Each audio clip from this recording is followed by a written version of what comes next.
So you're asking about Bhikkhu Buddhadasa's book on the prison of life.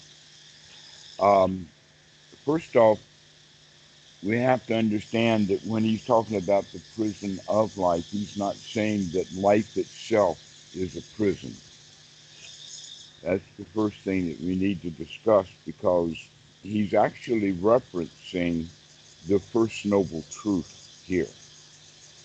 And that when we say that dukkha exists, many people in the West will translate that as to life is suffering, but that's not the case. Life is uh, its own thing, and suffering is optional. So that's the important thing to begin with: is that it's not life itself that's a prison, but that we make a prison out of it. Um, the concept of the prison actually goes right back to the Buddha. It's one of his analogies. And the analogy that the Buddha gives is the analogy about um, what we call mental hindrances. And these mental hindrances are actually also referred to as unwholesome thoughts. We normally have two kinds of thoughts that are wholesome and thoughts that are unwholesome. And when we have unwholesome thoughts, that causes dukkha. That in fact, unwholesomeness is the same thing would be as unsatisfactory, and then wholesome thoughts would be satisfying or satisfactory. So unwholesome thoughts are the kind of thoughts that give us work to do, and the wholesome thoughts would be the kind of thoughts that we have after the work is done and we can relax. Except that in the Western world, we seem to go from job to job to job, from one thing after another to do after another to do, just as if there were prison guards ordering us around on a regular basis. And so these hindrances,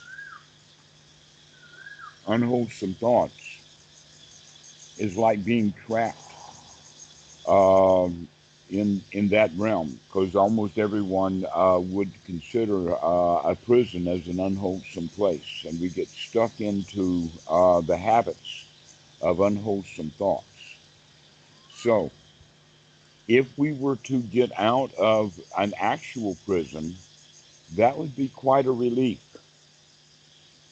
to have some freedom. But in fact, there are five analogies, and the prison is just one of them. Another analogy is the analogy of being sick and in the hospital and then getting well.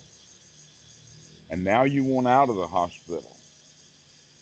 You feel good and you're ready to go.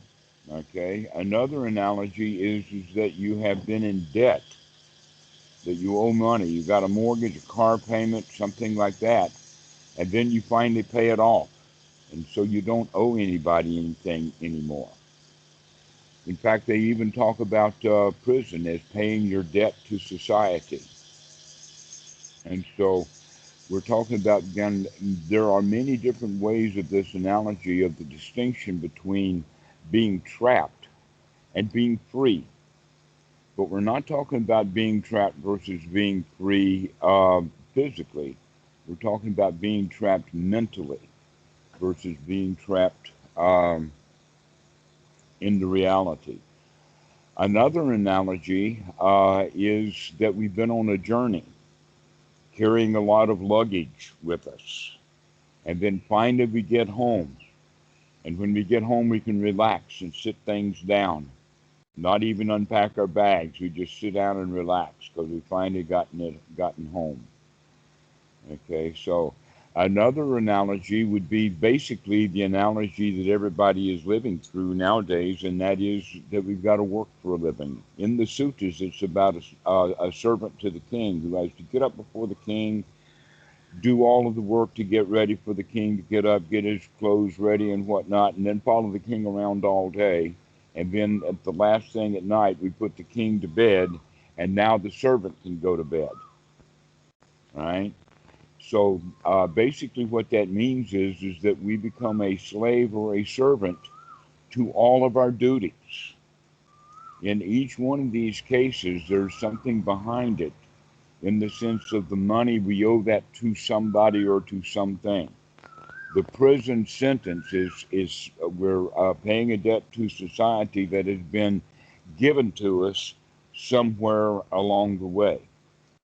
But the reality is that these things are actually given to ourselves by ourselves, that this is work that we make ourselves do. We put ourselves into prison, and we hold our own key to that prison. And so that we can get out of the prison of life, we can get a pardon, we can get out. Now, normally what this is, if I can go away from the suttas and Bhikkhu Buddhadasa into modern psychology for just a bit, we can talk about how actually Freud was the one who figured this out. And then one of his students, Eric Berne, put it in language that was understandable. And so Freud used the word ego, superego, and id. And Eric Berne changed the language from parent, adult, and child, in the sense that the more primitive part of the human brain, that which feels and communicates through feelings and that sort of thing, is referred to as the child ego state. And then the frontal cortex, which is the human part of the brain, is normally referred to as the adult, the one who can figure things out, leaving us what in Freud's term is the superego, and Eric Berne calls the parent. Actually, we can, in this respect, call that the prison guard, or the warden, or the judge.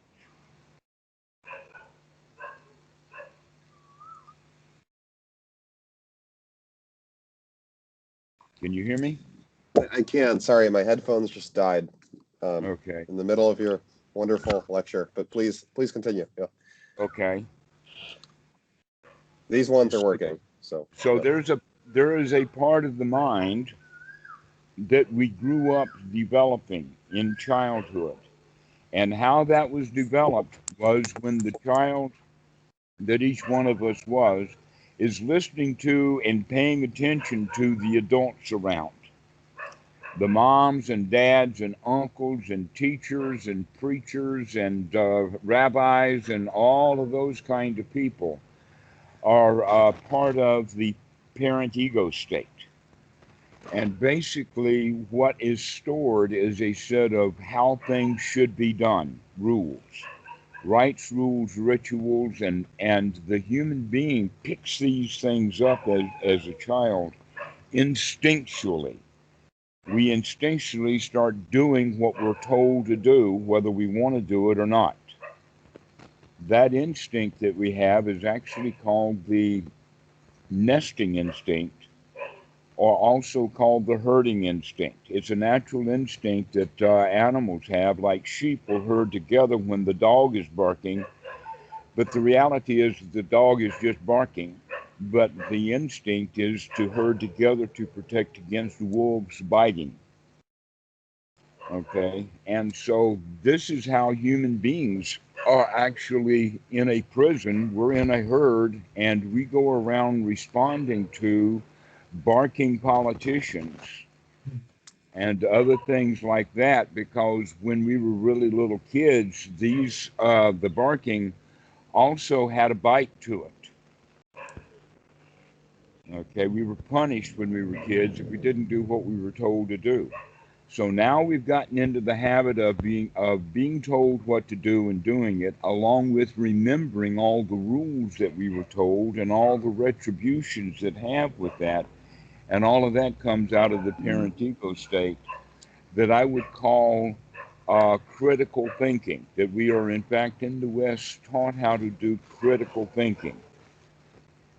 We built our society on critical thinking, thinking that this house is small, that house is big, this is better, this is good, this is bad. It's a whole set of judgments that we build up. That, in fact, this is the story of Adam and Eve. It's a very interesting way that Bhikkhu Buddhadasa looks at the story of Adam and Eve, in the sense that most of the people in the religions, I know most about it from Christianity, and the Christians really love the story.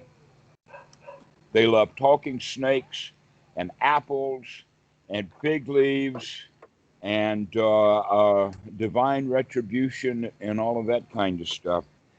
And when they do that, they kind of miss the story.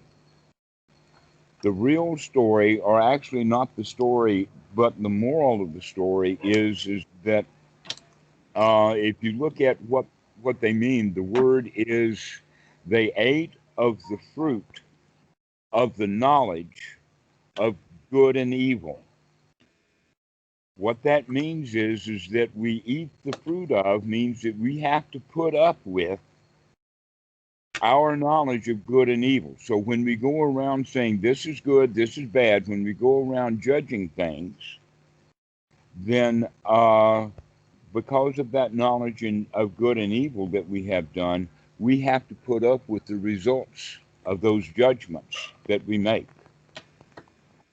Now we can see that that judgments that we're making is actually the critical thinking, but it's important to introduce that there's another kind of thinking that we can do, and that new kind of thinking is what we would call nurturing kind of thinking.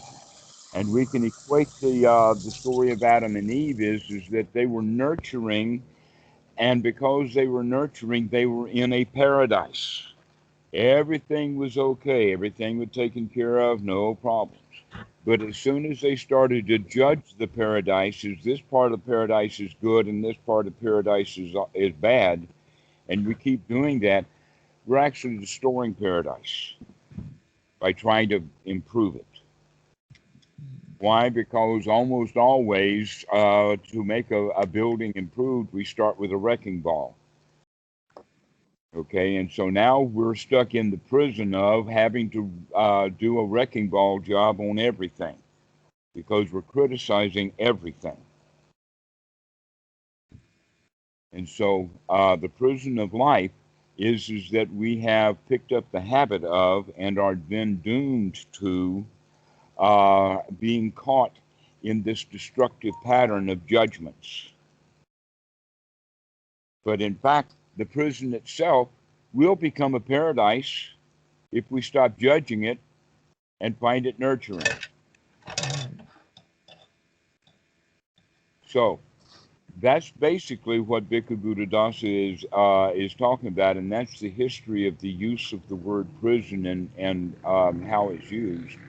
So if you guys have got any more detailed questions, I'd be happy to entertain them. Great stuff. Thank you so much for that. That was very informative. Thanks.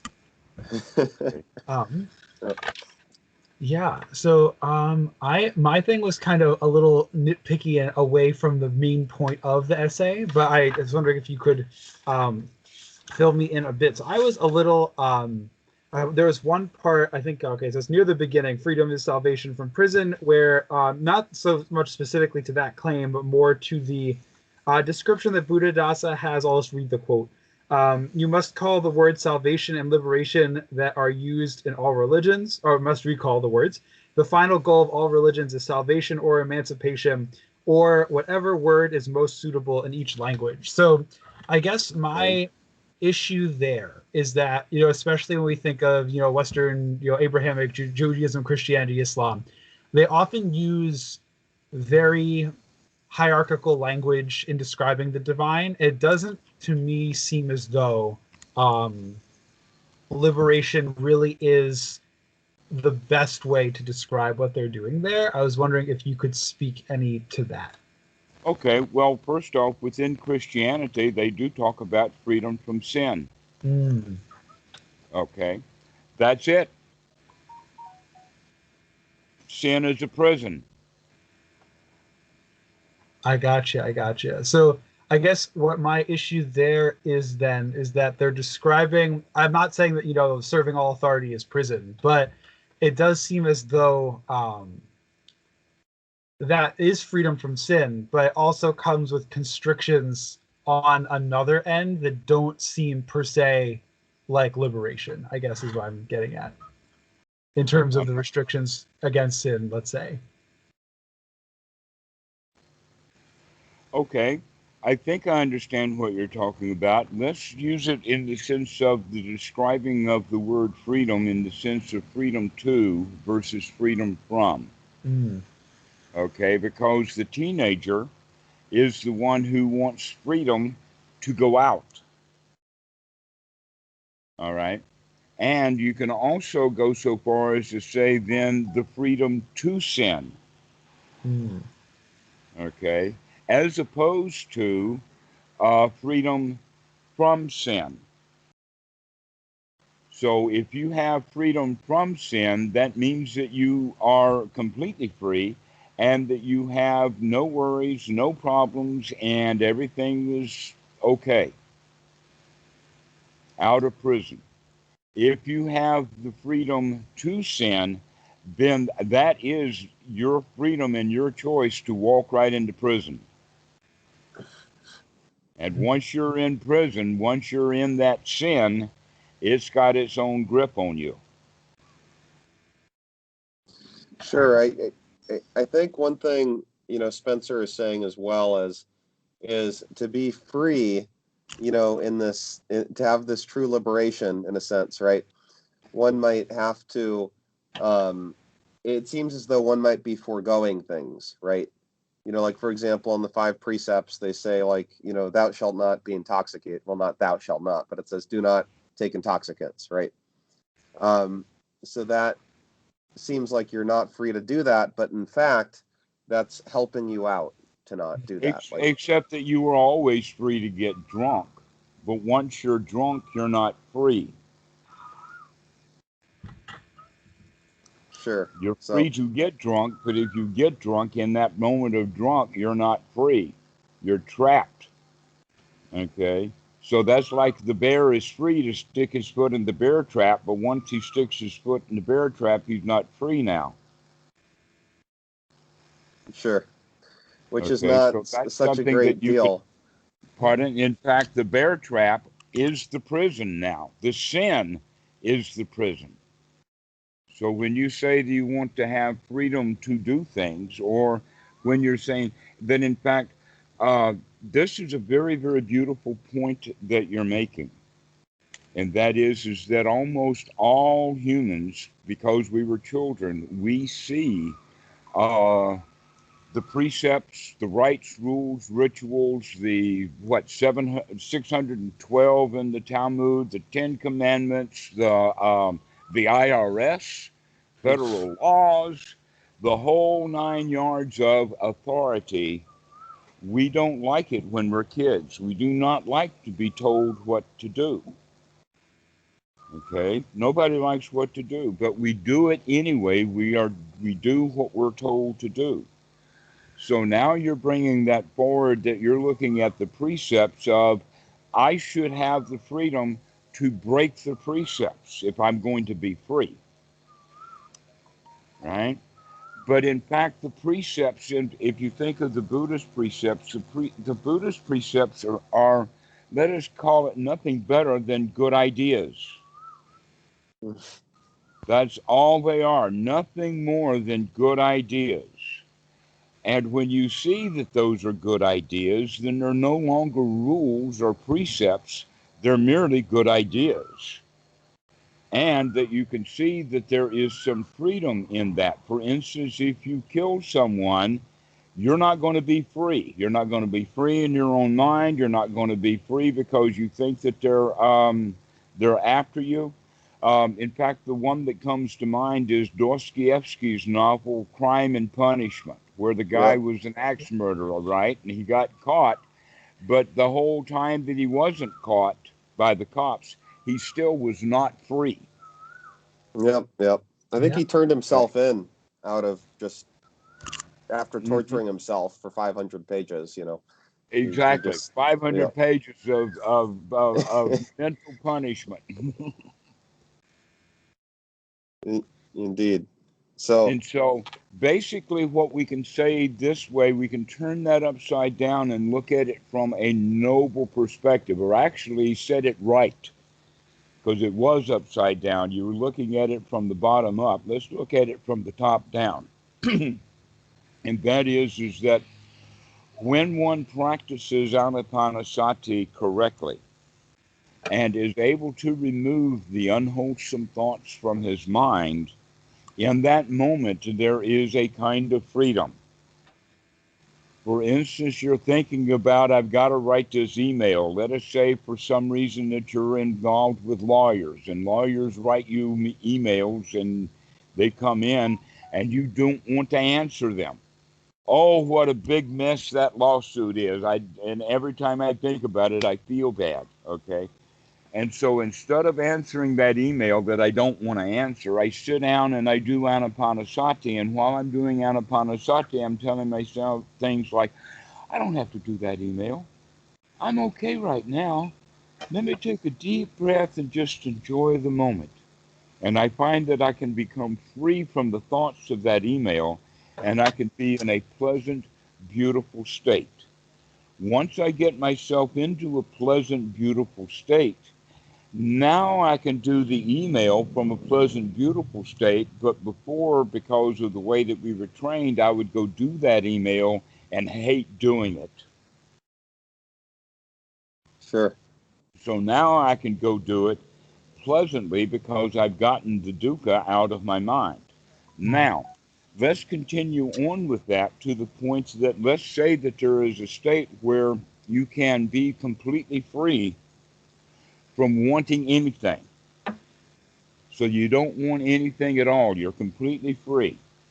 The Buddha talks about dukkha as actually one of the definitions of dukkha is wanting things you don't have and having to put up with things you don't want to put up with. These are the two causes of suffering, but the real thing is ignorance. That we are ignorant about the fact that we want something that we don't have. What happens instead with that ignorance is that we think that if I want something that I don't have, if I go and get it, then I will feel better because I don't feel good because I want it. I feel incomplete. But if I can get myself mentally into a state where I don't want anything, now I'm completely satisfied. I'm completely free. I don't want anything at all. There is nothing to grab me. There is no interest in that bear trap for me to go stick my foot in it. Whatever was in that bear trap, I don't need it. I don't want it. I can stay away from it, and I'm quite happy. This is what we mean by then a noble mind. When the mind is noble and free from any desires at all, then our sila, or our morality, is going to be top notch, high quality, not designed around a set of rules or laws. It's designed around the fact that if I don't want anything, I'm not out there getting it. If I don't want anything, I'm not going to harm anybody to get it. If I don't want anything, I'm not going to steal it. If I don't want anything, I'm not going to try to get some girl to give it to me. And if I don't want anything, I'm not going to tell any lies to try to get it. Okay, so now we're understanding that if it's the state of mind that we can get into where we don't want anything, and now our morality becomes top notch, top quality. But we didn't get that by following a set of rules. Mm. We got that way by cleaning out the mind and getting the mind free from wanting things. So now we've got it in the sense of freedom from versus freedom to. So when we say freedom to, that means I've got the freedom to follow my desires, to follow my heart. And the freedom from is the freedom to not have to follow my heart because my heart is okay. I don't have to go follow and chase around to try to get something to make me whole because I'm already whole.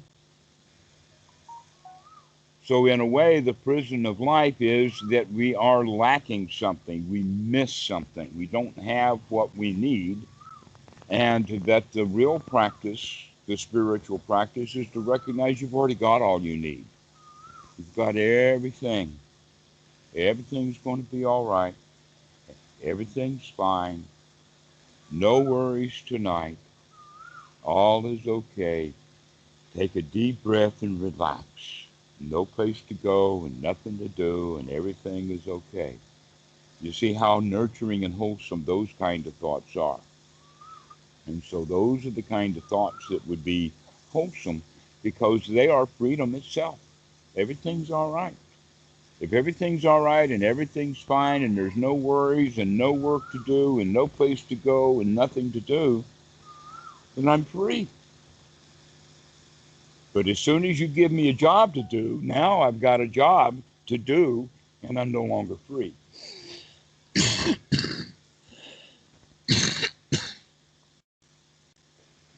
Sure. So, Does oh, that help sorry. you understand? Go ahead. Yeah, sure. So it's interesting. Spencer and I read this book about a month ago or so, or 2 months ago, called Skin in the Game. And it was about how when people have skin in the game in situations, they tend to act, more wisely often. So if you say you have like a business owner, right, versus a big company, you have a small business in the community, you know, the small business might be better at kind of responding to the interests of the community than the corporation from 10,000 miles away that just put their random Walmart there and they don't care about the community, right? So Okay. so Spencer asked me a really interesting question because he knows I practice Buddhism and I've mentioned that you've been a great teacher of mine, et cetera. And he asked me an interesting question, which was that, um, because I do believe in small businesses and this sort of thing as better ways to serve communities. And he said, if you believe in skin in the game, as a way of organizing society, then how can you also be, a Buddhist that wants to detach from everything? So I'm curious to hear your thoughts on this Okay. and whether or not I'm even misguided to believe in skin in the game. So I'd love to hear your Actually, no, thoughts I on all would of this. congratulate you for having the concept of the skin in the game, but I will also say that in much of Western Buddhism, they misunderstand. All right. And let me give you a little bit about that. Not only is there this issue about, well, let me describe it this way. And that is that in the Mahasi and the Vajrayana and the Zen, they all teach to just watch the breath, to just merely watch the breath. Have you heard that? To note the Yes. breath, to watch the breath, okay? That's like doing it with no skin in the game, to just observe. That's the same thing as the difference between doing a video game of whatever description. The video game on the PC can be Sudoku. It can be a card game. It can be Mario Brothers. What is that? Grand Theft Auto. Many kinds of war games. All kinds of games. Okay, and there's two ways to play it. One way is to actually be engaged and involved. You've got the mouse, you've got the laptop keyboard or the controller, whatever, and you're playing the game. There's another way to play the game, and that is to look over somebody else's shoulder and let them play the game, and all you're doing is watching what they're doing. That's the same as having no skin in the game, but actually playing the game is like having skin in the game. Is this not correct? Sure. Okay. Because in fact, you do have skin in the game. There's a skin of yours right there on that mouse. You've got skin in the game.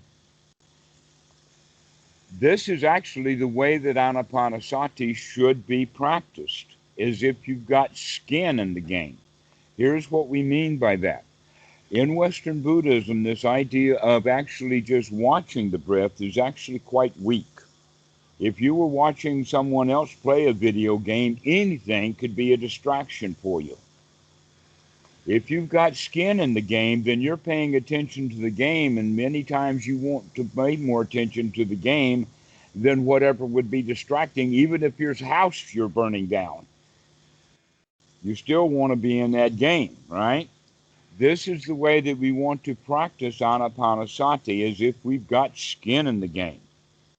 And that Bhikkhu Buddhadasa, in his book on anapanasati, Manual for Serious Beginners, as well as Mahasi, talks about this, and it's certainly true in the suttas. And I'll give, let's go with Mahasi, because Mahasi's spot on in his own literature, but the Mahasi method that people practice in the West is not. Mahasi says for the object of meditation, you have to seize it, to grasp it, to jump on it, to fall on it, to confront it. Okay? These are the words that, that Mahasi actually uses. No one practices that way. Well, let's look at a little bit more about how do we do that with the breath. We're actually talking about you've got to learn to control it in this way. If you cannot control your breath, then you cannot control your mind. The only way you can control your breath is by controlling it with your mind, and the only way that you can do that is by controlling the mind in order to control the breath. If you can learn to control your breath and learn to control your mind with skin in the game, you can learn to control your feelings. If you cannot learn to control your feelings because you've never had skin in the game before, then you feel whatever feelings you've had in the past. In other words, you go by habit. And that habit is, in fact, the prison. The way that you do things is a habit, and you're stuck in doing the same things over and over and over again, and it's going to take some skin in the game to get out of those habits. You're going to have to do something to change your habits. So, this is what we begin to do, is we begin to change the habits of the mind by gladdening the mind or by putting wholesome thoughts in the mind. That one's right effort is to change unwholesome thoughts into wholesome thoughts. Okay? From changing the thoughts of, I've got to have that Ferrari, into, well, I don't need it right now. You see the difference? I've got to have it as a prison. It's also funny you say that, because I actually used the example of a Ferrari in a conversation with Spencer earlier today. Yeah. So of all the things for you to say, it's funny you said that. And by the way, Spencer, Dhammarato has never talked about a Ferrari before, so it's hilarious that it came up today. Yeah. It's the example. But anyway, please continue. Yeah. Yeah. That happens a lot. It's called synchronicity. Yeah. Things just happen. So anyway, if we can then seize the mind, control the mind, change the thoughts of the mind from unwholesome to wholesome thoughts, and we can also then seize the breath by controlling the breath. We control the breath by taking a long, deep in-breath and control the breath with a long, deep out-breath. By being able to control the breath with a long, deep breath and a long, deep out-breath, that means that we're paying attention to the breath, and the mind is unlikely to wander away.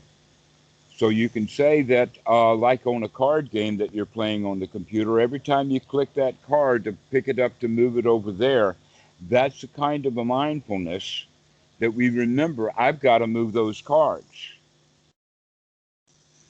If we don't move any cards, if we don't click the mouse, we've got no skin in the game. The breath will go back to normal like that. We want to keep the body energized. We want to make sure we're getting a lot of air.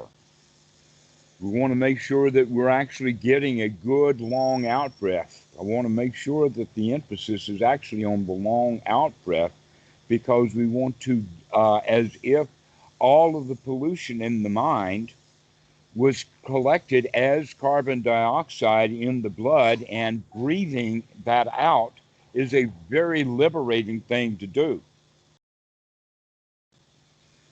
But it's almost like that we've been poisoned, and what we're poisoned with is our own activities. It's almost like how to say it, living in a garage with an automobile engine running, and the air gets bad, and we need to open the door, to let some fresh air in. And as we let that fresh air in and have all of that old exhaust go out, now our thoughts are not going to be as polluted either. And so all of these things work together. The body and the mind work together with the feelings. And so this is the way that we practice Anapanasati, so that when the mind is wholesome, it has freedom. So there is no longer a prison of life. The prison, in fact, is the prison of unwholesome thoughts that we're in the habit of having. And how that circle goes is like this. The superego says, you got to go to work this morning. And the internal child says, but I'm tired and I don't want to go to work. And then the parent inside says, yeah, but you got to go to work. And the child inside says, yeah, but I don't want to go to work. And then the parent says, if you don't go to work, this bad thing is happening, that bad thing is happening, you're going to get yelled at, blah, blah, blah, blah, blah. And you hear all of that superego, parent ego state stuff going on. And finally, the child reluctantly will get up and do what he's told to do. And that child inside is the adult that we are nowadays, but that we're still following the same habit that we did when we were little children, except that now we're playing both parts, both our parent and the child. And so we have this internal dialogue going on, and that internal dialogue is very, very disrupted. It's critical. We're being critical of ourselves, giving ourselves work to do, when in fact we could relax instead. A thought about that is, you got to go to work now, and then instead of saying, I don't feel like it, we can have it say, okay, rest for 5 minutes and take a really deep breath and relax, and in 5 minutes you can get up and go to work. And so now we're in a much better mental state, you see. It's all about getting the mind back into a good mental state. And we are often in not a good mental state. And when we're not in a good mental state, that means that we're in jail, or that we're in prison, or that we're forced to do a job, or be a servant, or having a debt to pay. You got to get up and go to work because you've got debts to pay. So that's why those 5 analogies all work together. Sick, in prison, having a job to do, being in debt, being on a journey, all have the quality that there is relief at the end of it. You get out of jail, you get better, you pay your debt. So we need to develop then the feeling of having arrived at the destination, rather than feeling like we're on a journey of life. So you can think of the journey of life as the same as the prison of life. When are we actually going to get home and relax? So do you have any questions about that? Yeah, one thing I've just wondering. I don't know if we could do this here. If you could recommend me a source or whatever. I've always been interested in, or for a long time interested in, beginning to practice some meditation, and I've not done it seriously before. So yeah, I'd really just be interested in some basics of that. Surprisingly enough, I've already given you all the basics. Oh, of course. But, Okay. Yeah. Let's look at it from the top down then, from the very top of the teachings of the Buddha. The Buddha says that he only teaches one thing, just one thing, and that is dukkha, dukkha nirodha. Another way that you could say that, if we change the language a bit, we can say that the Buddha only teaches one thing, and that is prison and escape from prison. Mm. That's all he teaches. And the word dukkha often is translated into English as the word um, suffering. To be honest with you guys, that's really so Christian. I mean, what is really suffering? You got to have some dude on a cross hanging there, dying, suffering greatly. And so when Westerners hear about the teachings of the Buddha as dukkha, they immediately go to, well, how suffering is there? How much of it is there? How bad is it? And this is not the right way to look at it. In fact, the word dukkha can be better translated as just unsatisfactory. It Mm. just doesn't quite meet standards. It's just not up to my level. I've got a high bar here, and that don't cut it. Okay, it's unsatisfying. It's not good enough. Well, we've been trained our whole lives that things are not good enough. Even when you take a test, you might have gotten an A minus. That's still not good enough. We always want more and more and more. Nothing's ever good enough. Our whole society is built upon that. This is what we mean by the critical mind. The critical thinking can always find fault with it, whatever it is. It's always not up to scratch, not good enough. And so we've gotten ourselves into the habit of that. We find dissatisfactions in everything. Even when somebody gives us a gift, you've probably heard the story, don't look a gift horse in the mouth. You know why? You probably got bad teeth, that's why.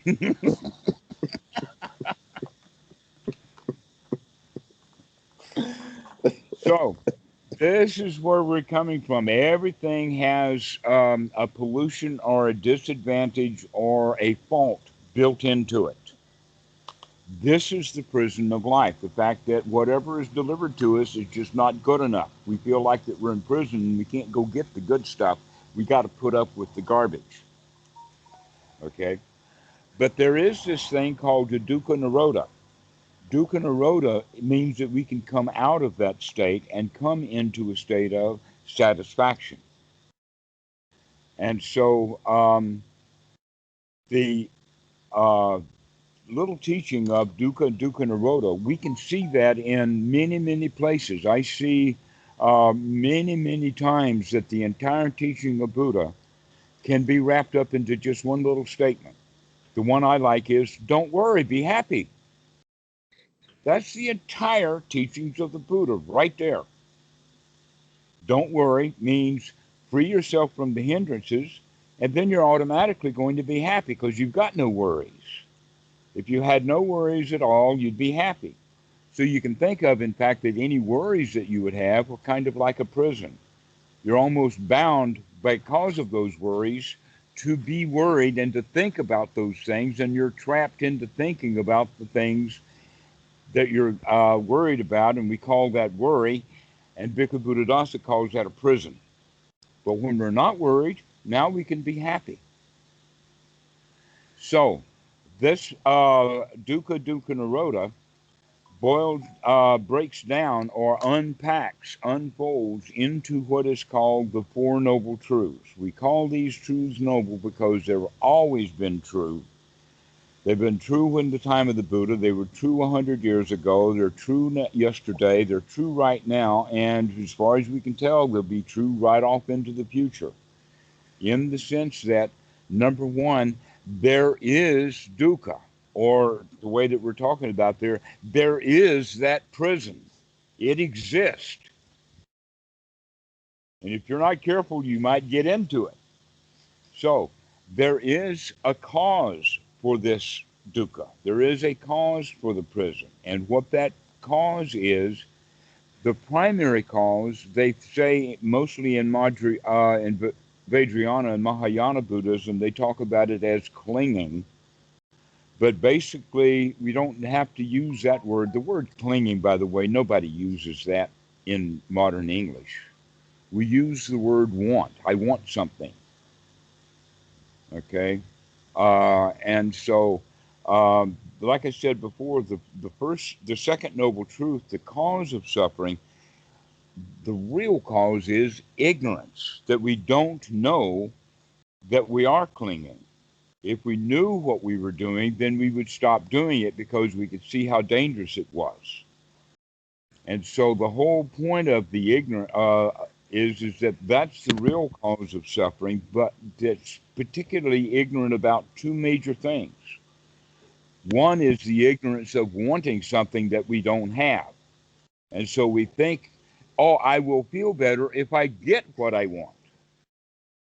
Well, guess what? That's possibly not the case. You may get a new car and then be dissatisfied with it almost immediately. In fact, there's a thing called buyer's remorse, to where we were always dissatisfied with whatever it was, even though we thought that, oh, I feel so bad now, I need that Maserati or that Lamborghini or that Ferrari. I need that car. And then when we get it, we're not going to be satisfied with it. Those kind of cars require a lot of maintenance, high bills, etc. So they bring their own dissatisfactions with them. And when we can see that, when we can wake up to it, oh, the reason I'm unhappy and miserable is because I want something that I don't have. If I can get myself into a state of not wanting it, then I'll be okay. But if I have the system, the wheel of desire built up so that if I want something, I work hard to get it, I'm dissatisfied again, but I still want more, so I want more, I go get that, I'm dissatisfied with it, I want more, I go get that. You see that cycle going. And so the real issue is the wanting something ignorantly. If we can change that, then we can come out of this cycle or out of this prison of wanting things that we don't have and wanting them and wanting them ignorantly so that we think that if I get it, I'll feel better. Once we recognize that the problem is not the actual getting up out of the chair and going down to the automobile dealership and plopping down the money for the car, that's not the issue. The issue is while I'm sitting at home, I'm thinking about the car. And now that car has become a prison. Okay? I could actually decide, okay, I am going to buy the car, but I got to wait until something happens. That's going to be a month from now. The question now is that if I'm going to buy that car a month from now, how much misery and suffering am I going to put myself through thinking about and wanting that car for the next month without getting it? As opposed to already deciding that we're going to get it a month from now, and now I don't have any worries.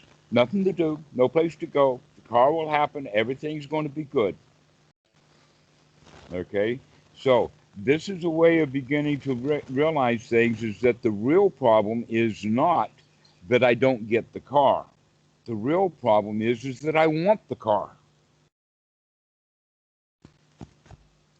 And so, we begin to practice then to understand that this second noble truth, there is a third noble truth. And the third noble truth is that I can get myself out of wanting things that I don't have, then I can be satisfied.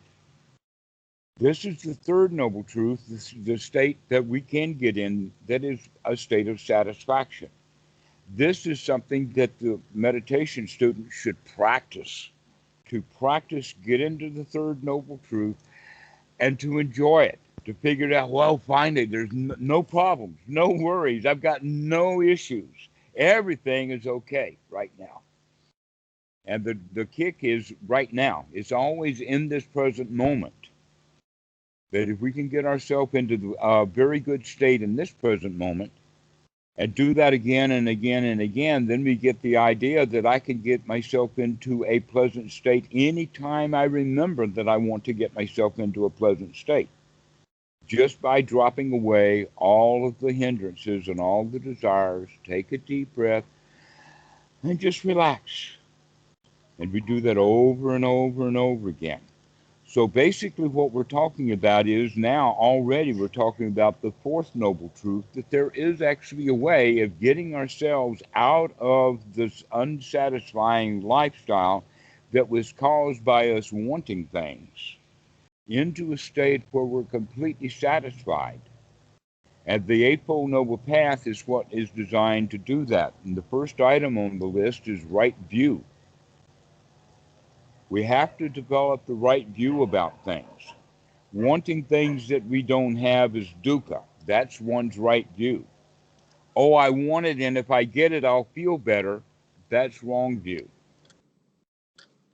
Right view is that, hey, I don't need that. I can be okay without it. So that's our original view. In fact, you could say that you both had right view because you called me. Sure. Okay, so we start with right view. The next thing is, and this is the most important one, is right sati. And what sati means to remember. What we mean by that is wake up, to wake up and remember, to wake up and take a look. In fact, to wake up and actually view or to apply one's right view. Now we do that, in fact, to the thoughts we're having. What kind of thought am I having right now? Am I having thoughts of desire? Am I having thoughts of everything is satisfying? What kind of thoughts am I having? We begin to actually inspect, evaluate, examine, do a Sherlock Holmes number on it.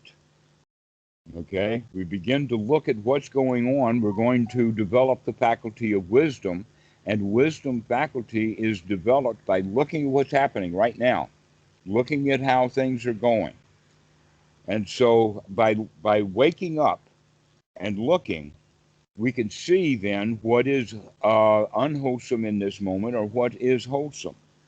Now, that's actually a skill to be developed. Many students in the beginning ask me, well, how do I know what's the difference between wholesome and unwholesome? The answer to that is that it's going to take a while for you to figure out what's wholesome and unwholesome. And so that's part of the insight, is to figure out what is good for you and what is not good for you. But we cannot do that unless we remember to do it. So it's basically, it goes in this order. We wake up, we investigate. When we find something that is not wholesome, then we take the right effort to change that, to pull that out of the mind and put something wholesome in the mind. Okay? Once we do that, that right effort is also to take a deep breath, to relax intentionally, to relax the mind. If we do that over and over and over again, we begin to build confidence. Confidence is a major important part of this. The Pali word is shraddha or sada, and that it's almost always translated as faith. More Christian language, right? We're not practicing faith at all. We're practicing confidence of success. One success after another success after another success builds confidence. No evidence of success followed by no evidence of success followed by zip and nada and no success at all. And we still believe that's not faith, that's stupidity. And that seems to be the hallmark of most religions, is stupidity, because they have faith in things that don't happen. We're not developing faith, we're developing confidence. That confidence then is actually, we could say, is an attitude change. And this is the fourth item on the Eightfold Noble Path. We have right view, right sati, right effort, followed by right attitude. The attitude of we're no longer going to be a victim to our own minds and the victim to our own habitual thoughts. And we're going to make a change to that. And so we change the attitude from being a victim into being a lion. And you've probably heard that the Buddha was known to be a lion. Okay, confidence, supreme confidence. I can handle this thing. Okay. Now we have some skills built up so that we can actually get in a game and have some skin in the game because we know how to do that.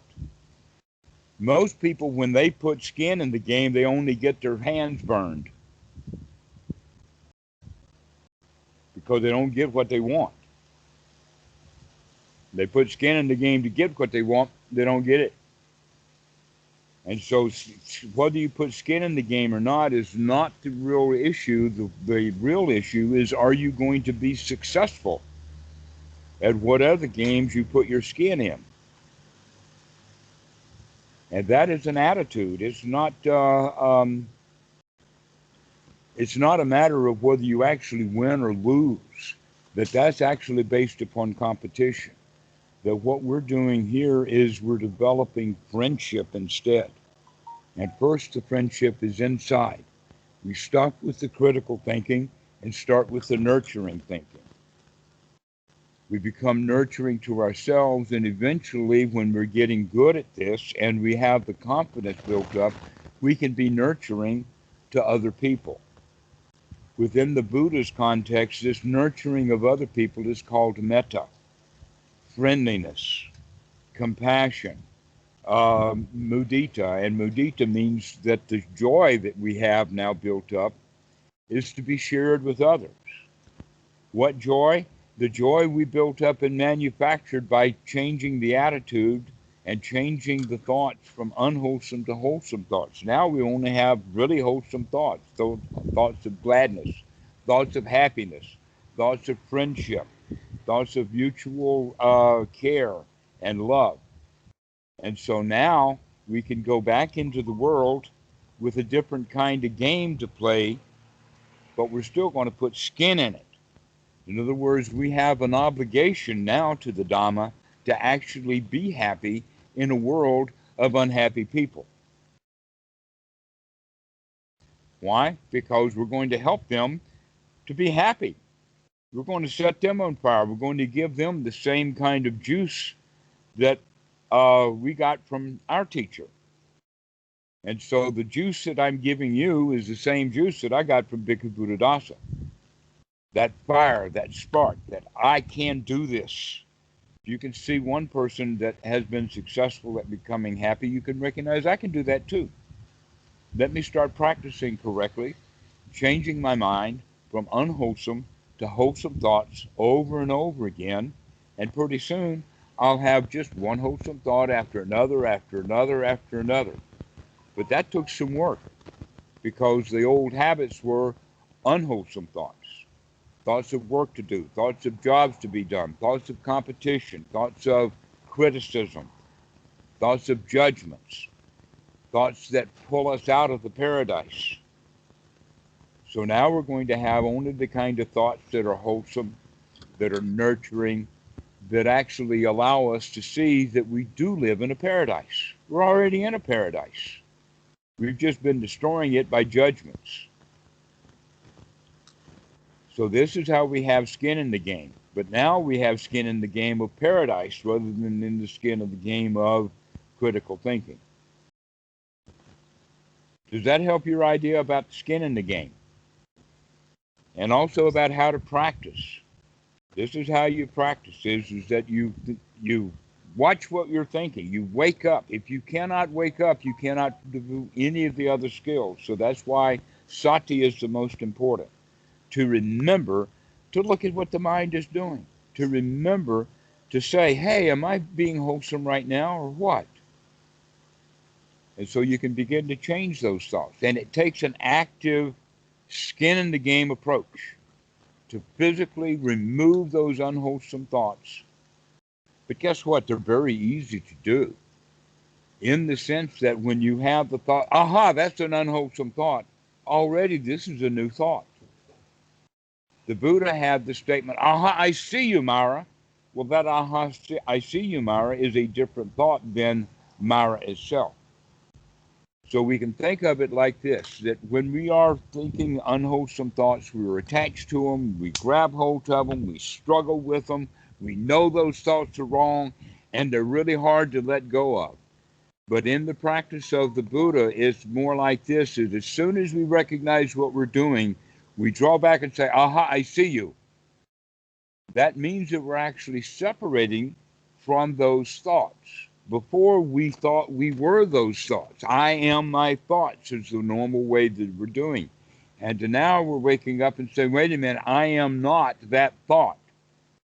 That is a dukkha thought. That is an unwholesome thought. That is not who I am. That's not what I want to be. I want to be something that's wholesome. And so we take our hand away and we say, aha, I see you. Now this is the new thought moment, is the one that's looking. What's going on here? What's happening? And so we begin to evaluate, and that evaluation then brings us to that wholesome state. Wholesome in the sense of everything's okay, no problems. All of the problems and the worries are just unwholesome thoughts. And so this is how one begins to practice Anapanasati. And I would recommend, rather than many people in meditation try to do it for an hour a day, but the beginners, their attention span is not strong. That mostly they find the attention span for most people is about 20 minutes. That means that you don't need to sit in meditation longer than 20 minutes. But we also recognize that this is something that we're practicing to start doing often throughout the day. Therefore, several sittings, like maybe 4 or 6 times a day for 10 for 15 minutes. 10 minutes for 6 times a day is very, very wholesome. Can you imagine 6 times a day you get your mind completely cleaned out of all of the garbage, all the unwholesome thoughts, and get yourself into a state of comfort and ease, and you do that 6 times a day for only 10 minutes. To set that unwholesome job down, I don't want to write that email right now. Let me sit here for 10 minutes and get myself into a really, really nice state. And then I can go and do that email. Sure. And also so I think also one thing for Spencer as well is like the focusing on the breath as a vehicle for that, if you would like to elaborate on that. Well, we use the breath as the first object. And that as we continue to practice Anapanasati, we always maintain that breath. In fact, the whole idea of Anapanasati means mindfulness or sati with each breath. Each breath means on this in-breath, I'm actually practicing sati to remember that this breath is going to be a long in-breath. And then the next out-breath is going to be, because of sati, I'm going to remember that this is going to be a long out-breath. With that sati on the in-breath and sati on the out-breath, with these long breaths, that means that twice every breath, we're actually practicing sati. And this is the goal, is to be able to remember every breath. But we practice it to get started, to just how many breaths can we keep mindful of? Long, deep in-breath, long, deep in-breath, long, deep out-breath, over and over again. But that does not stop the mind. And in fact, we don't even, at this stage, even want to stop the mind. What we want to do instead is to synchronize the breathing with the mind so that now that we're breathing wholesomely, we're also going to start having wholesome thoughts. Like, wow, this is a good breath. Wow, this is going to keep me alive for a little while. If I don't take this breath, I'm going to die. This is going to be a really, oh, wow, that's a good breath. I like that one. Okay, so we begin to enjoy just sitting here being alive. And we start thinking about being alive, start thinking about being a breathing being, just sitting here with nothing to do and no place to go, and we're enjoying the breath. The breath is something to be enjoyed. And so and not only that, but it's an anchor for right here, right now, that in order to watch the breath, we are actually no longer in the past and no longer in the future. We're just right here in this present moment. Well, guess what? Almost all of your dangers are in the past. Almost all the problems are in the future. Right here, right now, there's no worries. Right here, right now, there's no dangers. Everything is okay. And so we start to having these kind of thoughts about long, deep in breath, and everything is okay and everything is fine. And when we practice this, now we're working with the body and the mind. And as we continue to do this, the feelings start to come along with it. The way that I talk about this is that you spent your whole life into talking yourself into feeling bad. Now it's time to talk ourselves into feeling good. And so we do. By watching the breath and by talking to ourselves, we actually not just with the long, deep breathing do we relax the body, but we relax in general. The whole body relaxes, and so does the feelings, so that we begin to develop the feelings that are associated with comfort, safety, security, and so we actually can have thoughts like that. Like, right now I feel satisfied. Right now I feel safe. Everything is okay right now. I feel secure. I feel satisfied. But in fact, looking at it from the sense of this is okay, this is satisfying, this is enough. In Thai language, we say po lao, enough already. Po means enough. Everything is good enough. We're not trying for perfection. We're not judging or being critical of it. We're accepting it in a nurturing way. Everything right now is okay. Everything is fine. That means that it's satisfying or satisfactory.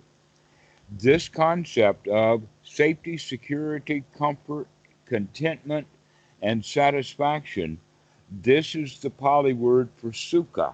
And guess what? Sukha is actually the direct opposite of dukkha in Pali. And in the Thai language, they have duk and suk, and they are definitely opposites in Thai language. And I have also a student who has roots in Gujarati, in Gujarat, and he knows the Gujarati language. And he says, guess what? In Gujarat, there is duki and suki, and they are opposites, unwholesome and wholesome. And so we're getting ourselves into a state of sukha, and this is exactly the word that the Buddha is using for this state of anapanasati, is we get ourselves into a state of comfort and ease, safety, contentment, satisfaction, almost to the point, or actually we can say satiated. Do you know the word satiated? Like, I've had it up to here with joy. I am really full of it. That's what we mean by satiation. Okay. And as we continue to practice this, we begin also to develop the attitude of can do. I can do this. I can clean out my mind. And eventually, the student, over a course of weeks of practice, will come to the point that it doesn't matter how polluted or junked up or obsessed my mind can get, I can clean it out and come back to a state of satisfaction and joy and peace. That I am no longer in that prison of unwholesome thoughts. That I know now I can escape from that anytime. I found my door. That prison now has an escape hole. And I know that anytime I get myself into prison, I can get myself back out of it. Now that's confidence. That's real confidence, to know that you can get yourself out of any jam you get yourself into. And so this is the way that we practice. And we have talked about the Eightfold Noble Path in the sense of right view, right effort, right sati, and to now right attitude. And when we have the right attitude, along with these other things, we develop what is called unification or organization of mind, which means that now the mind is put together correctly so that it functions right, and the mind is fit for work. This is the Pali word for samadhi. The word samadhi actually means that things are put together in an organized way, and you've got all the components necessary to put things together, which means that this is not concentration. We're not trying to concentrate the mind, we're trying to properly organize it. And yet in Western meditation, they've gotten this idea about concentration. We don't need concentration, we need joy. You don't have to be concentrated to get joy. In fact, most of the people, when they get really super concentrated, there's no joy there. And joy is definitely a component that we want to develop. Joy and satisfaction, that winner's attitude. So actually what we can say is we're adding one new word, and that new word is success. Success. I'm successful now. Now, how can you be successful if you don't have some skin in the game? This is real success because you've really got skin in the game and you're successful at it. And you know it, and you're building up this confidence. So this is the practice of anapanasati, and there's a lot of things to look at besides just the breathing, but we start with the breath. So we could do things together like this. As I breathe in joy. And as I breathe out, I relax, there's nothing to do. And as I breathe in happiness. And as I breathe out all of the worries of the world. And so we can put the right kind of wholesome thoughts with the breathing. And we actually then begin to experience or feel that which we're talking about. And so we develop the Eightfold Noble Path this way, using anapanasati as the practice method. Now, this is not the whole of it, but this is enough to get people started. If you want to have joy in your life, go get some joy. That's good. Sounds good. Dhammarato, thank you so much. I actually have to get going because it is 11:30 in my time, and I actually have to go to work tomorrow. Okay. You're talking about. Did you get your questions answered? Absolutely. Yeah, this was super helpful. All right. Well, I would like to see you again. Maybe you can start to practice and we can go a little bit deeper into this. Yeah, I'm hoping this sounds cool. I'm gonna try this out. See how it goes. But definitely, yeah. Cool. May you be happy. Excellent. Yep. All righty. Well, I do have to get going, but thank you so much, and have a wonderful day. You too. Great. You too, Actually, Spencer. have an absolute marvelous right now. Absolutely. That's the right approach. All right. All right, awesome. I'll stay on, and Spencer, speak soon. All right, sounds good. Well, All right. bye. Cheers. Bye. Howdy. That was great. Thank you for that. So yeah, it looks like that he was very skeptical about it from the beginning. But that's true because people look at it from an ordinary point of view of seeing these rules that we don't like. And we Sure. think that freedom is to go to do the sin, where the real freedom is that I don't need the rules and I don't need to sin. I'm good to go already. Sure. Do you think he was convinced by the end? Your impression? Oh, yeah. Well, you can look at his face and joy and smiles and nodding and all of that kind of stuff. Yeah. Yeah. It'll be interesting when I'll catch up with him probably tomorrow. It'll be interesting to hear what he has to say. But he did seem to, I think it wasn't at all what he thought, you know. I think The noble Dhamma is never what people think because we always think about it in ordinary terms rather than in high quality noble terms. Yes, it's hard to communicate this to people, and I can say, like, for example, with another friend of mine, I was recently discussing, he was talking about, having a problem issues with his mother, right? And I said, a nice goal to have, I've had issues with my father, so I can understand where he's coming from, but a wonderful goal to have is to be in a state where nothing she says impacts you at all.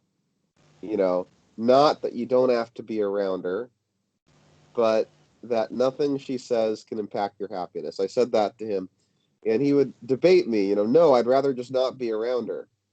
And I said, but if you had that confidence and that real, love and joy, in yourself, her saying something mean to you would be like calling you a tree or a chimpanzee or something else, that you just aren't. And that wouldn't upset you. If someone calls you a tree, it's like, I'm not a tree. you know. Well, Um, you're actually mentioning something quite important. Hmm, you're giving him two jobs to do. And that's too much for most people. Two jobs, okay? It's like not only do you have to change the tire on the car, but you have to do it without a jack, mm, okay? What does that mean? That means that he needs to get away from his mom. He needs to get that flat tire off of the ground so that he can change it. We got to get out of it. We got to get above it. right. This is what we mean by seclusion. This is why people Mm, go off and practice anapanasati, not at the dinner table in front of a crowd of people. They practice it alone. Okay, sure. so when you're talking about it to a beginner and say, "Oh, well, you could have your mind straightened out and then you can handle your mom." Yeah, well, now you've given him two jobs. He's got to straighten his own mind out, and that he's got to handle his mom. Sure. That he's right in the first place to get away from Right, her. right, totally. And I'm not saying he's wrong to do that. All Uh-huh. I'm saying is this is something to aspire to, which is what I said. Like, like I Okay. said, this is not for the normal people. This is to aspire to this, to All right. someday it can be this way. Well, I wouldn't inspire. I wouldn't aspire or inspire, but rather let's get the right procedure going. Okay. Now, what we're actually talking about is to get away from the mom needs to be done actually in a two-step sequence. So actually, we're talking about three jobs, not two. Okay. So now you not only do you have to change the tire without a jack, you don't have a lug wrench either. And now it's going to be really hard. Now it's just an ideal or a possibility. Okay, so Yeah, let's look at how we can actually add these tools so that we can do the job. The first thing is to get away from mom secluded in reality, just like any meditator will get away from the world by going to do a retreat, or like the Buddha says, of secluded, you go to the forest, to the foot of a tree, to an empty hut, to a pile of straw. This is the idea is to get away from other people altogether. And so that's the first thing that we do. The second thing with this guy, with the point is that now that he's gotten away from his mom, he still hasn't gotten away from her because he's carried her around in his head, right, right. right? The past 30 years of memories of mom are still there. Sure, And that in fact, when his real mom is doing his real mom's thing, he's not reacting or responding to the real mom. He's responding to the mom in his head. And so the real mom reminds him of the mind of the mom in his head. And so he's not responding to the real mom, he's responding to the mom in his head. So he has to do two things first before he can deal with the real mom. Is one, he needs to get secluded from the real mom, and then he has to get secluded from the mom in his head. sure. Okay, that's the hindrances or the unwholesome thoughts. Right, right. Once he gets the mind into a wholesome state and can maintain it with that confidence that we're talking about, now he'll have the confidence that he can go back and deal with the real mom in this moment without having to bring up the old mom in his head and deal with her too. Sure. Because he's got joy now, because he's got a freedom now, he can deal with the real mom in the reality of the moment. And it's actually quite possible for the old mom to come back in his head after 10 minutes or so. That would be a good Yep. time for him to say, "Oh, mom, I got something to do. I'll talk to you later." And then get away from her again and go practice again to get the old mom out of his head. Right. Right. Okay.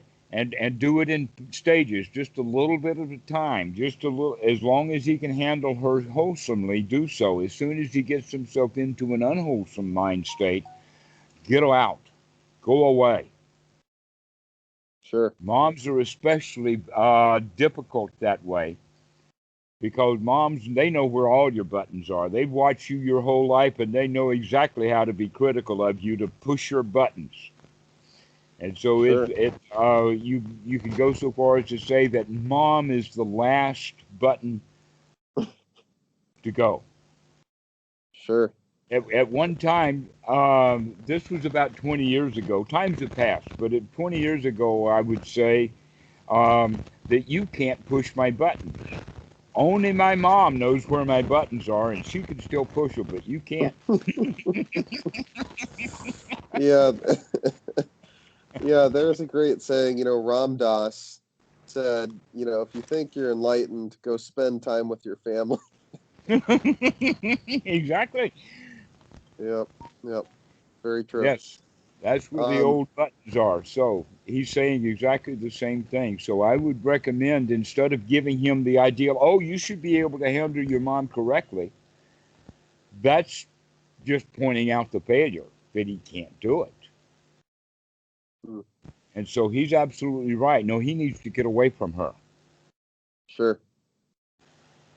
He's right. He needs to get away from her.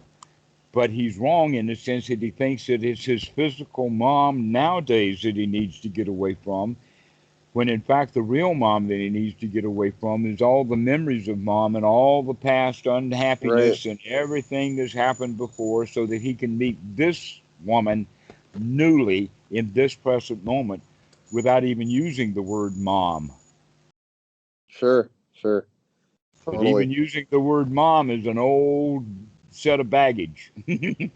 Sure. Sure. So another comment, different subject. So I've had a hard time, maintaining a daily practice. And it's been a big challenge for me, you know. And every day I do maintain the practice throughout the day. Like I will grab on to an unwholesome thought, even today, many occurrences throughout the day, you know. But in terms of doing my formal sitting practice, I have a hard time getting myself to sit and do it, which is also unwholesome, right? I need to grab onto that too, you know. But it is a challenge for me, and I don't know why. So I just thought I'd bring it up, I do. It's because you Yeah. don't enjoy it. You're not practicing correctly. If you enjoyed your sitting practice, then you would want to do it more. I have The enjoyed reason, it. Yeah, yeah. Sorry, Johan.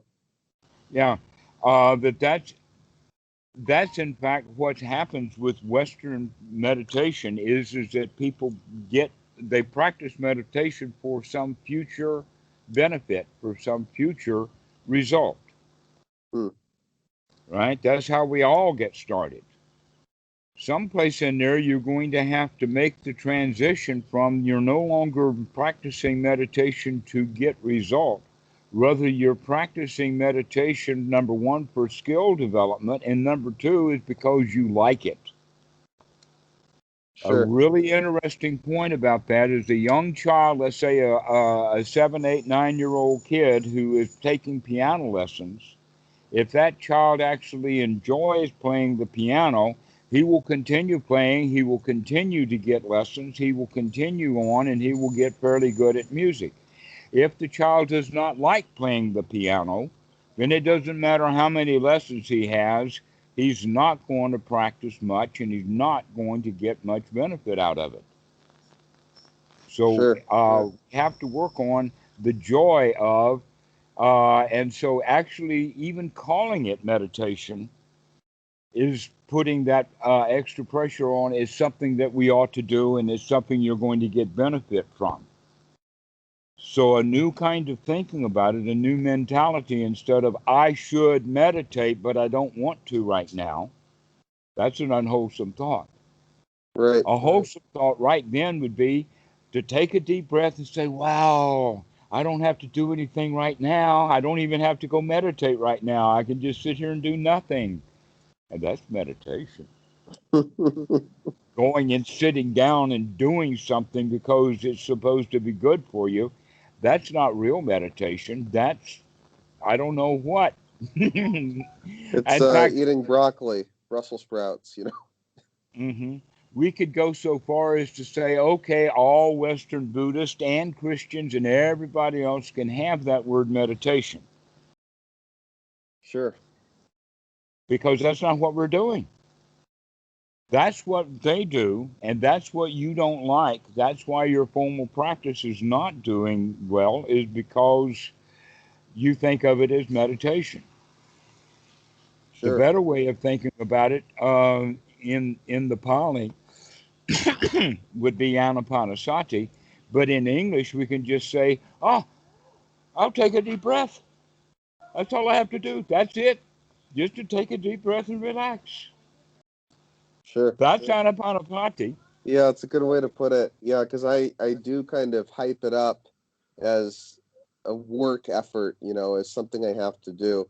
And what's funny is I do enjoy it when I do it, but it often takes a But you're few telling minutes to get yourself you into it. should do it from that parent ego state that we've been talking Exactly, about. And then exactly. And you when the rebel parent against it. ego, exactly, exactly. And when the super ego comes up, it's like, screw you, I don't want this, you know, and Congratulations, Robert. That's good that you can see that in yourself. Because I can describe it to yeah. 100 people, and only 2 or 3 of them get the point.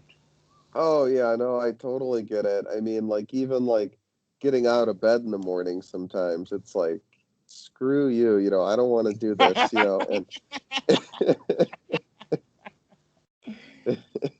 And so and we have that little battle in the bed instead of saying, oh, well, take another 5 minutes, enjoy yourself. yeah, yeah, yeah. And I am getting better at doing that. Like I did that yesterday.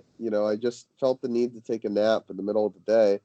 And it was like, well, I can get up half an hour before my work call, and I just didn't want to.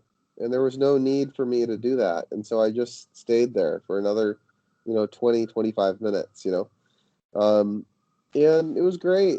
It was really nice, And it's yeah, it's hard because, I've always been kind of a type A sort of a person, perfectionist, want to do everything right. And letting go of that We'll is have to hard. talk about a nata later, but I Yeah. can introduce that in the sense that, Robert, it's going to be important for you to begin to understand you are not your personality.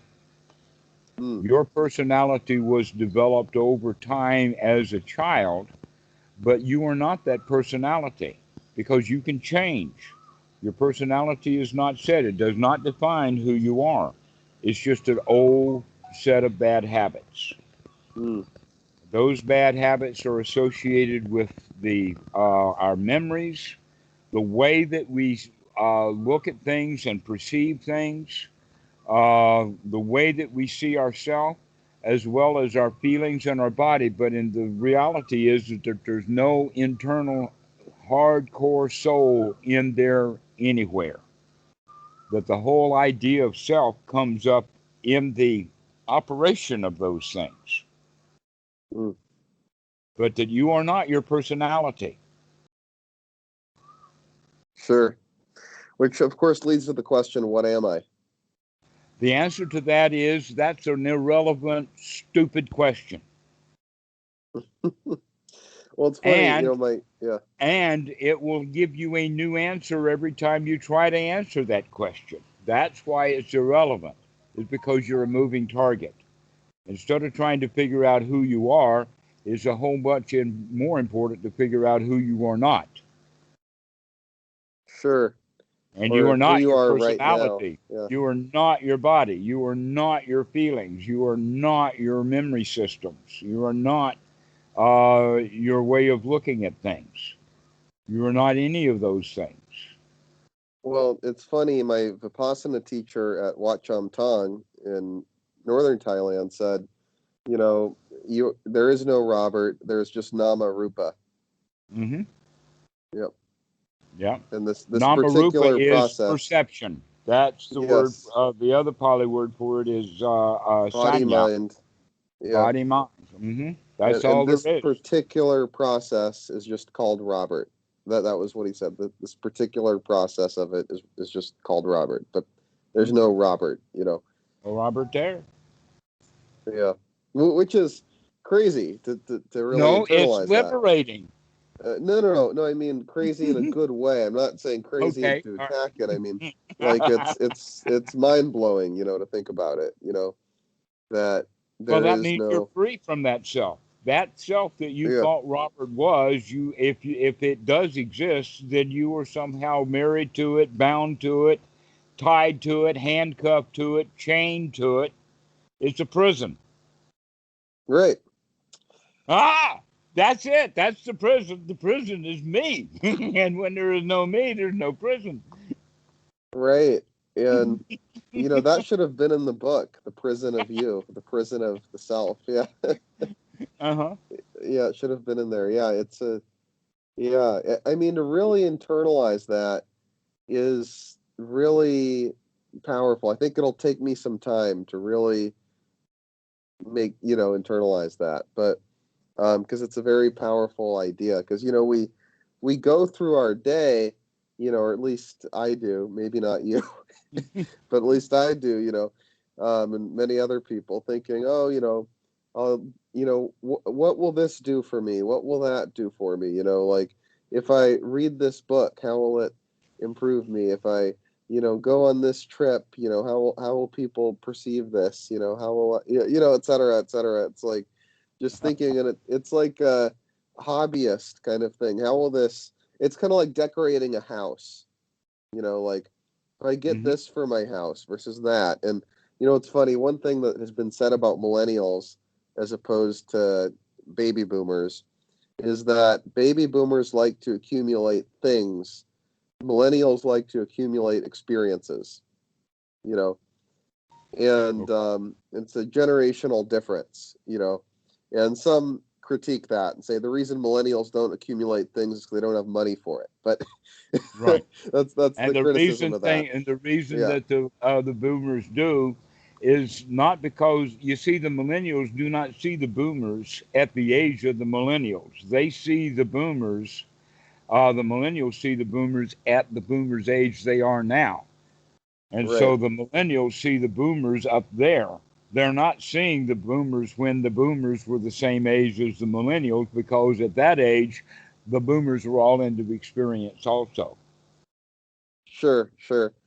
And you know, and And I think when the yeah, millennials get up to the age of 60 or well like that, then they'll get all material and sure, it's a sure, process of life, but and it is seen in generations. But each of the generations say that our generation is different than those other generations. No, it's the same generation. Every time they go through the same sequence. We're born as little babies. We go through school. We start looking for experiences. And then we stop right. that and start looking for other things. And it's just a normal sequence of life. Sure. And I But think anyway, though, you were back yeah, to millennials are into experience, yes. sure. You Who know, do at you this think stage at least. Yeah. here's some way of doing it. Let's talk about some experiences, okay? Let's talk about the experience of high-speed motorcycles. Sure. Didn't the boomers have high-speed motorcycles? How about Yeah. skydiving? Well, the boomers did skydiving. Sure. How about crossing the ocean in a one-person vessel, a very small sailing boat? Because there's a girl who's just recently done that whole round the world solo on a Oh, it's boat. pretty cool. Yep. Guess what? That was done 50 years ago. And then it was done 50 years before that. Sure. I guess so. The reason I brought this up was that you know, in like the age of social media, when people take pictures and post, you know, and this and that, you know, there's this whole thing about, you know, collecting experiences to kind of show off, you know, Like, oh, like, and even in meditation world, it's like this. Oh, I've done 10 silent retreats, I've done, 20, rituals on the mountain in Nepal, and I've done this, I've done that, and there's this kind of sense of wanting to show off and like cultivate some kind of a, persona for yourself, and sometimes I go into that mode, myself, and think about, oh, I'll write a book someday, et cetera, and that's unwholesome. Yes. It's unwholesome, it's like that. Gets us That's worried and upset and gives us work to do and jobs that need to be done and grasping and clinging and dissatisfaction. And then the ignorance kicks in and we say, oh, well, I'll feel better if I actually do write that book. Or I will feel better if I do get enough meditation retreats that I can outpace that guy. He's already got 10 and bragging. How many do I only need to do 2 more and I'll have 11 and then I'll be better than him. So now I got to go to do retreats. And now we're doing retreats not for the benefit of the retreat. We're doing it to crack up numbers. right. We're in competition with everything. Right. We're taught to be in competition in school. Everything about school winds up being a competition. That's why they grade the kids. There's a few schools that don't grade. But the games that the kids play are competitive games. So Sure. we're taught to be competitive.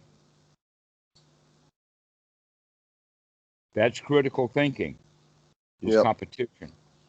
The Buddha teaches, let's be friends. We don't have to be competitors. No need to be enemies. We can be happy together. If we're competitors, we've both got work to do. If we're friends, we can both sit down and got nothing to do. But what if you play a game? What if you play chess, mahjong, whatever? Do they play lots of mahjong in Thailand? I have actually played Mahjong. I know Mahjong.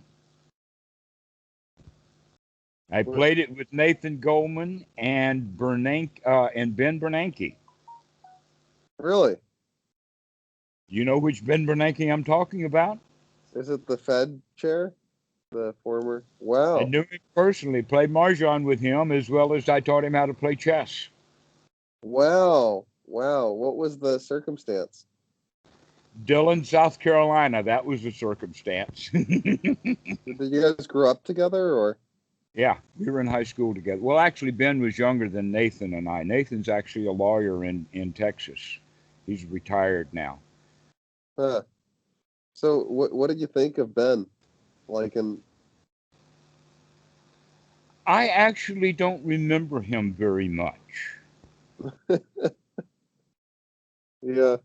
Don't remember him. But you were talking about chess and Mahjong, and that's why Ben's name came to mind because I played That's both funny. of them with him. So when he became the chair of the Fed, were you like, wow, like what was your response to that? Yeah. It was actually my sister who pointed it out. Oh, wow. It didn't even dawn on me until That's she funny. says, "Hey, you used to play with him." Wow, that's so funny. So, yeah, so interesting stuff. So the non-self, or the self not existing, how does one integrate that into their life? How should one respond to that kind of a realization or insight? Happily. It's freedom. Freedom from the self. That I don't have to worry. Because I don't have anything to protect. Sure. You see, that's the problem of a self, is it's just something new or something else that needs protection. It's ephemeral. It's fragile. It gets damaged really easily. Anybody, I mean, all that has to happen, we don't even have to bump it, bounce it, hit it. All we have to do is just say something bad about it, and it goes into a woeful state. Okay, and so the self is very fragile, and people have to spend a whole lot of time taking care of it. So if the Sure. girl identifies I am the body and I'm my body, me is not beautiful, I'm not beautiful, I've got to go work to go buy some Revlon, some Max Factor, some Gucci, and when I get all of that done, then all of this paint that I've got on my face makes me believe that at least now I'm beautiful. Actually, it's not the girl who's beautiful; it's the paint job. But you can see that if the girl looked in the mirror and said, "Okay," then she's got no work to do. But when she looks in the mirror and says, "I'm not beautiful," there's the self. And look Sure. how much work she's got to do to pretty up that self. Sure. And if there's no self, then there's no reason to go do anything. So Sure. selfishness actually is a huge amount of work. Yeah. Yeah. Totally. Hmm. And when there's no Interesting self to stuff. protect, everything is easy. Yeah. Yeah. For sure. Interesting stuff. So that in the so several big takeaways from today. That's one of them. Another is the not thinking about meditation. Just thinking about relaxing, taking some breaths. Hmm. Enjoying the moment. That's a big one for me. Um, and Yeah, those are two really big takeaways. And I also enjoyed our conversation regarding the prison of life. With Spencer. Um, yeah, that was great. So anyhow, Well, Robert, we'll see you later then. yeah, I might call tomorrow. I hope to call tomorrow. We'll see, but I'll try it. Actually, I won't Okay. try because I don't exist, so you won't hear anything from me. Yes. this this Tomorrow this will be pro another day. Yep, this process might contact you in some way. I don't know. We'll see what it decides to do. Anyway, anyway, It's okay to use conventional language. great. Yeah, that was interesting. I remember reading somewhere, hearing somewhere, someone asked Buddhadasa, do you have a self? And he said, conventionally, of course, unconventionally, no. Well, in a Dhamma Yeah. sense, no. In Yes. uh, in conventional language, in ordinary people's language, then the language is built on it. The language is Yep. like um, he, she, it, they, them, us, we, they, all the personal pronouns are in the language because the languageers who built the language in the first place could see a self. Right. No, that in fact, people who are in anatta don't invent languages. Sure. so the so a language is going to be conventional. Um, we can speak in Dhamma language, but uh, we need conventional words to do that. We'll talk about Dharma language and conventional language at another time, though. But for right All right. now, we Sure. Yeah. just understand that, yeah, that's the language we speak. It's got pronouns in it. Now, the Thai language, the pronouns are often taken out. In fact, the Thai people and the Thai language is asking the same questions about their language 500, 1,000 years ago that you're asking today. And so Oh the wow. result of that is much of the pronouns have been taken out of the Thai language and it's all done inferentially. Hmm. Like Pai Tiao. The word Pai Tiao is a very, very, very, very common phrase. Each Thai person will probably use that phrase twice or three times a day, at least. Pai Tiao means to go out, but it doesn't say I'm going out. It depends upon the context. So if someone's waving their hand as they're going out the door and says Pai Tiao, the English language would say, "See you later. I'm going out." Right. But in Thai, we just say Pai Tiao. If I'm sitting on the porch and I see somebody leaving the house, I can say Pai Tiao in the same language, in the same phrase. I don't even have to put a lifting particle on it to sound like that it's a question. I can just say Pai Tiao, and everybody understands it's they are going out, and I see it. Oh, well. Okay, and so a lot of it can be done in context in Thai, and the Thais understand that. If you take the pronouns out of the English language, it sometimes gets confusing as to who's doing what. Sure. And so we use the pronouns for specificity, not for an acknowledgement of a self.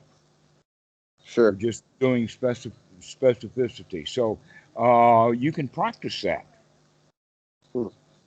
Or practice that.